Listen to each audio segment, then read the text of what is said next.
నమస్కారం, welcome to my channel. This is doctor R B Sudha.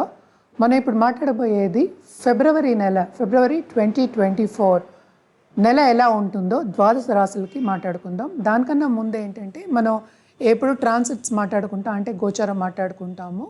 మనకి కుంభంలో శని ఉన్నారు, అలాగే మనకి మేషంలో ఏమో జూపిటర్ ఉన్నారు. మనకి మూమెంట్ ఏంటంటే మెర్కురీ బుధుడు, అలాగే సన్ మూమెంట్ అంటే మకరానికి వెళ్ళారు. మనకి తెలుసు జనవరిలోనే మకర సంక్రాంతి కూడా మనం చేసుకున్నాము. సో ఇవి రెండు మేజర్ ప్లానెట్స్ మనకి ఏంటి బుధుడును సన్ మూమెంటు ఈ మంత్లో ఉంది. అలాగే మార్స్ కంజంక్షన్ ఏమో ఫిబ్రవరి 13th అవుతోంది ఇక్కడ మకరంలో, అంటే మార్స్ మూవ్ అవుతున్నాడు. అలాగే బుధుడేమో మనకి ఫిబ్రవరి 1st మనకి సాజిటేరియస్కి మూవ్ అవుతున్నాడు, అంటే ఏంటి ధనుస్క్ అనమాట. మనం ఇప్పుడు మాట్లాడుకోబోయేది కన్యారాశి వాళ్ళ గురించి. కన్యారాశి వాళ్ళకి ఫిబ్రవరి 2024 మిశ్రమంగానే ఉంటుంది. ఎందుకంటే కూడా కేతు ఉన్నారు, 7th రాహు ఉన్నారు, అలాగే 8th మనకేమో జూపిటర్ సంచారం జరుగుతోంది. మనకి చూసాం అంటే 6వ ఇంట్లో కూడా మనకి శని ఉన్నారు. మేజర్ ప్లానెట్స్ అన్నీ ఇక్కడే ఉన్నాయి. మిగతాది ఏంటంటే మార్స్ మూవ్ అవుతున్నారు మనకి మకరానికి. అలాగే ఏంటంటే 4వ ఇంట్లో వీనస్ను మనకి ప్రస్తుతం మార్స్ ఉన్నారు అనుకోండి, బుధుడు కూడా ఉన్నారు, వాళ్ళందరూ మూవ్ అవుతున్నారు అనమాట. సో ఇవన్నీ చూసాము అంటే మనకి ఏంటంటే చాలా మిశ్రమంగానే ఉంది. మనం మిశ్రమం కూడా అనకూడదు, అసలు బాగాలేదని చెప్పాలి. ఎందుకంటే మనకి ఫైనాన్షియల్గా కూడా మనం గెయిన్స్ అనేది కొంచెం తక్కువే చూస్తాము. ఫారిన్ టచ్ మాత్రం చాలా వస్తుంది. అంటే ఫారిన్ బిజినెస్ చేసి ఆన్లైన్ బిజినెస్ చేసే వాళ్ళందరికీ బాగానే ఉంటుందన్నమాట. కానీ ఏంటంటే వీళ్ళకి కాంపిటీటర్స్ అనేది చాలా ఎక్కువ అయిపోతారు. కాంపిటీటర్స్ మూలాన్ని వీళ్ళు కొంచెం ఏంటంటే ఒక స్టెప్ వెనక్కి తీసుకోవాల్సిన ఛాన్సెస్ అన్నీ కనిపిస్తున్నాయి అన్నమాట. కానీ బెస్ట్ ఏంటంటే వీళ్ళకి స్టూడెంట్స్ ఉంటారు కదా, ఈ రాశిలో ఉన్న వాళ్ళకి చాలా బాగుంటుంది. అలాగే స్పోర్ట్స్ పీపుల్, క్రికెట్ ఆడేవాళ్ళు ఉంటారు, స్టూడెంట్స్ ఉంటారు కదా, బాగా నేర్చుకుంటారు. ఎందుకంటే 6th శని అనుకున్న ఓన్ హౌస్లో ఉన్నాడు కనుక పాత ఏమైనా మీకు హెల్త్ ఇష్యూస్ ఉంటే వాటన్నిటికీ కూడా కొన్ని సొల్యూషన్స్ అనేవి కనిపిస్తూ ఉంటాయి. అలాగే మనం చూసామంటే సడన్ ఫైనాన్షియల్ గెయిన్స్ అనేవి ఉంటాయి అన్నమాట. అది ఎందుకు వస్తుందో తెలియదు, సడన్గా ఫైనాన్షియల్ గెయిన్ వస్తుంది ఈ నెల ఎస్పెషలీ అని చెప్పుకోవాలన్నమాట. అండ్ సన్ ఏమో మనకి మకరంలోనే ఉన్నారు, అండ్ ఆల్సో మకరం నుంచి మూవ్ అవుతున్నారు. So second half of this month ఏంటంటే వీళ్ళకు దాంపత్య జీవితంలో కొంచెం బెటర్ అవుతుంది అనే చెప్పుకోవాలన్నమాట. కానీ అంత బాగుంటుంది అని చెప్పలేము. వీళ్ళకి నోటి దిర్సు అనేది తగ్గించుకోవాలి. అలాగే ఏంటంటే ఓవర్ థింకింగ్ అనేది ఎక్కువ ఉండకూడదు. అలాగే మనం చూసామంటే ట్రావెలింగ్ అనేది ఇందాక నుంచి చెప్తున్నాను కదా, ట్రావెలింగ్లో చాలా శ్రమ అనేది అధికం ఉంటుంది.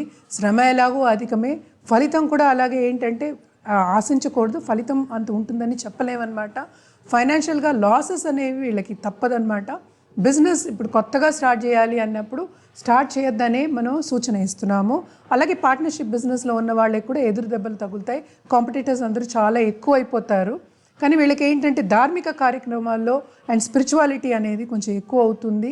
అలాగే గుప్త సబ్జెక్ట్స్ మనకి ఏంటంటే ఆస్ట్రాలజీ, న్యూమరాలజీ, మనకి మిగతా సబ్జెక్ట్స్ అన్నీ ఉన్నాయి కదా, అవన్నిటి ఇప్పుడు హీలింగ్ మోడాలిటీస్ ఉన్నాయి, అవన్నీ ఉన్నాయి కదా, వీటన్నిటి మీద వీళ్ళు మక్కువ చూపిస్తారు. అలాగే ఏంటంటే చదువుకోవడం కూడా జరుగుతుంది. వీళ్ళు ధార్మిక కార్యక్రమాల్లో పాల్గొంటారు. అలాగే ఏంటంటే విందు వినోదాల్లో ఈ నెల పాల్గొంటారు ఎస్పెషలీ. కానీ వీళ్ళు ఏంటంటే వీళ్ళ రిలేటివ్స్ కానీ వీళ్ళ చుట్టుపక్కల ఫ్రెండ్స్ కానీ వీళ్ళకి సహకరిస్తారని చెప్పలేమన్నమాట. మన కెరియర్ పరంగా చూసామంటే కూడా ఏంటంటే వీళ్ళకి కూడా ఉన్న కొలీగ్స్ కానీ బాసెస్ కానీ వీళ్ళతో సహకరించరు. వీళ్ళకి ఏంటంటే వీళ్ళని ఎంకరేజ్ చేయరు అని చెప్పాలన్నమాట ఈ నెల ఎస్పెషలీ. సో అంత మంచి సూచనలు అయితే ఏం కనిపించట్లే కెరియర్ విషయంలో. ఫైనాన్షియల్ విషయంలో ఏంటంటే సడన్ గెయిన్స్ అనేది వస్తాయి కరెక్టే, కానీ ఏంటంటే వీళ్ళు తప్పక ఫైనాన్షియల్గాను కొంచెం డిసిప్లిన్డ్గా ఉండాలి. వీళ్ళు దేనికి ఖర్చు పెట్టుకుంటున్నారని చూసుకుని ఫైనాన్షియల్ ప్లానింగ్ చేసుకుని అలాగే సేవింగ్స్ మీద ధ్యాస పెట్టడం అనేది మంచిది. పర్సనల్ డెవలప్మెంట్ మీద తప్పక ధ్యాస పెట్టాలి వీళ్ళు. అలాగే మనం చూసామంటే వీళ్ళు ఏం చేయాలి పరిహారాలు అనేది చూద్దాం ఇప్పుడు. శని అంటే హెల్త్ చాలా సెన్సిటివ్ అవుతుంది కనుక, అలాగే మన చుట్టుపక్కల ఉన్న వాళ్ళ పెద్దల హెల్త్ కూడా సెన్సిటివ్ అవుతుంది కనుక మనం జాగ్రత్తగా ఫస్ట్ హెల్త్ మీద కాన్సన్ట్రేట్ చేయాలి. దానికి పరిహారంగా మనం ఏం చేయాలి, శనికి మనం తప్పక దానం ఇవ్వాలి. అలాగే శనికి తైల దీపం, ఎస్పెషలీ నువ్వుల నూనెతోటి దీపం పెట్టుకోవడం అనేది చాలా మంచిది. అలాగే మరి బయట కుక్కలకు కానీ మనకి గోవులకు కానీ మనం పెట్టడం, ఏదో ఒకటి పెట్టడం అనేది మంచిదన్నమాట. అండ్ ఆల్సో గోవులకి మనం గడ్డి పెట్టినా లేకపోతే ఫ్రూట్స్ పెట్టినా, ఎస్పెషలీ బనానాస్ పెడితే చాలా చాలా మంచిది. ఇంకా 4 బనానాస్ పెట్టమని మనం చెప్తాము. ఇవి రెండు తప్పక చేయండి. మీ financial position and also health కూడా చాలా ఇంప్రూవ్ అవుతుందన్నమాట. Second half of this month కొంచెం ఇబ్బందులు, కొంచెం కాదు చాలా ఇబ్బందులు పడే యోగం అని చెప్పాలి. అస్సలు బాగాలేదు అనే చెప్పాలన్నమాట ఈ నెల. సో జాగ్రత్తగా ఉండడం అనేది మంచిది. అందుకనే ముందు నుంచి మనం చెప్తున్నాం అనమాట. First half of this month, ఎందుకంటే 4th హౌస్లో వీనస్, మనకి బుధుడు, మార్స్ అందరూ ఉన్నారు కనుక కొంచెం బెటర్ ఉంటుంది. అదే 5th హౌస్ వెళ్ళినప్పుడు పిల్లల విషయంలో కూడా మీరు ఇబ్బంది పడవలసి వస్తుంది. పిల్లల మీద ఖర్చు పెట్టడం అంటే ఖర్చు అనేది అధికం అన్నమాట. చాలా ఎక్కువ ఖర్చు పెట్టవలసి వస్తుంది.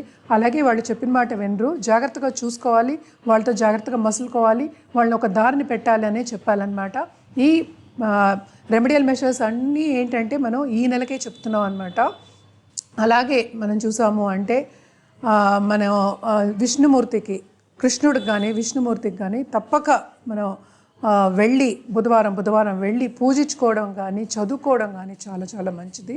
ఇప్పుడు రాముల వారిది మనకి టెంపుల్ కూడా ఓపెన్ చేశారు కనుక రాముల వారి ఇష్టం అయితే, ఏ డేట్ మీకు ఇష్టమైతే వాళ్ళని కొలవడం అనేది వెనస్డే చాలా మంచిదన్నమాట. కొలవకపోతే అట్లీస్ట్ వినొచ్చు, విష్ణు సహస్రనామం వినడం కూడా చాలా మంచిది. ఇదేంటంటే మనం మాట్లాడుకునేది ఈ నెలకే మాట్లాడుకుంటున్నాము. మీకు స్పెసిఫిక్గా రెమెడియల్ మెషర్స్ చేయాలి, పరిహారాలు చేయాలి, అలాగే జెమ్స్ కావాలి, ఒక జెమ్ స్టోన్ ఇవ్వాలి అన్నప్పుడు తప్పక మనని సంప్రదిస్తే కనుక మీ జాతకం మా దగ్గర చూపించుకుంటే ఒక మంచి సొల్యూషన్ అనేది ఇవ్వడం జరుగుతుంది. అలాగే ఏంటంటే సర్టిఫైడ్ జెమ్సే ఇస్తాం కనుక సర్టిఫైడ్ జెమ్స్ ఇవ్వడం వల్ల మీకు లాభం కలుగుతుంది తప్పక. అలాగే ముందుకు సాగుతారు, బోళ్ళంత సంపద వస్తుంది కనుక తప్పక కింద స్క్రోల్ అయ్యే ఈమెయిల్ ఐడికి సంప్రదిస్తే మంచి సొల్యూషన్ అనేది మీకు దొరుకుతుంది. జెమ్ స్టోన్స్ కూడా ఇవ్వడం అనేది జరుగుతుంది అన్నమాట.